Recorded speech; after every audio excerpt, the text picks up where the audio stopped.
మరియు కొటార్మూర్ ప్రజలందరికీ కూడా నమస్కారాలు.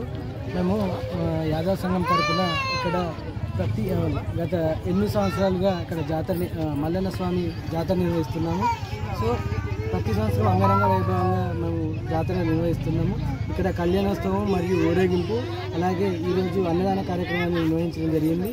ఇది కూడా ఘనంగా నిర్వహించాము. అలాగే మన మల్లికార్జున స్వామి యొక్క గుడి పునర్నిర్మించడం జరుగుతుంది. కావున దాతలు సహాయ సహకారాలు అందించి ముందుకొచ్చి సహాయ సహకారాలు అందిస్తే మరింత ముందుగా తొందరగా గుడిని పూర్తి చేస్తామని కోరుకుంటున్నాము. ధన్యవాదాలు.